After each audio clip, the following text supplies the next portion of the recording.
interesting thing has been happening over the years as more people have joined the Crocodile Army. There are actually quite a few people who watch me that are still believers in the supernatural to some extent, and they're not just here for the occasional corny joke or because they like it when I talk about politics. They actually like engaging with me on the religion topic. Most of them are more skeptical of religion than they used to be, and if history is any judge, some of them are transitioning and will end up shaking off those beliefs altogether at some point.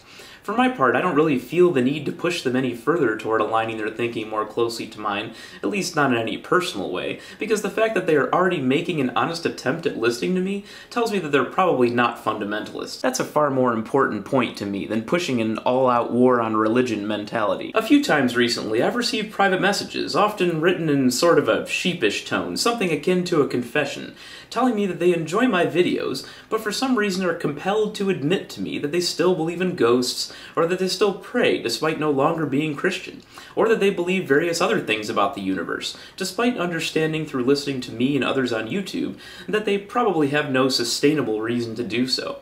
Sometimes they seem to want me to help them to take the final step toward removing what they see as that final obstacle towards skepticism, but sometimes they just explain to me that they feel they need this final bit of belief to help keep them sane in this crazy world of ours.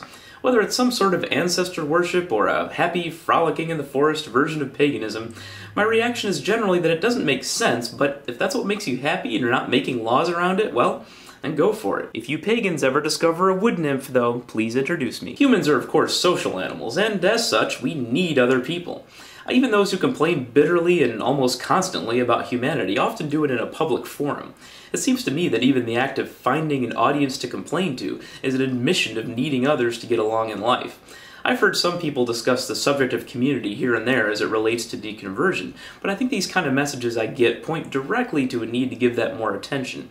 The fear of loss of community is a recurring theme when I ask the deconverted why they took so long to leave a church after they already knew they didn't believe. Religions that ostracize those who leave know how to keep control over the flock. There was a TED Talk on this recently where someone was talking about ways to replace that community, but because he framed it as something that was good about religion, I think it was unfairly dismissed by some.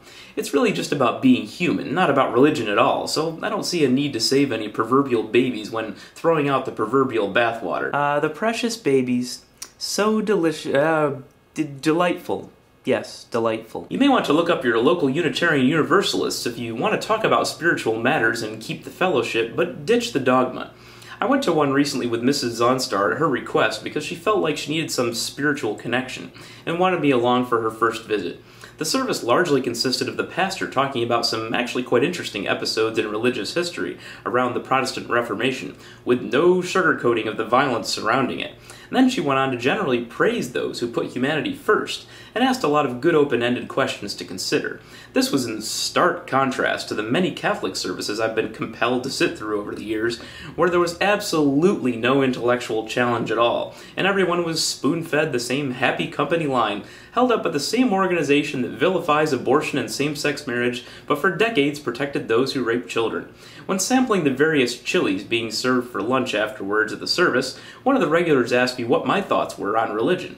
I told her I was an atheist, and she said, "Oh yeah, half the people here are." That's the kind of open discussion that won't happen in most houses of worship. Whatever it is you need to keep yourself connected to the world around you, reach out for it, without hesitation or apology.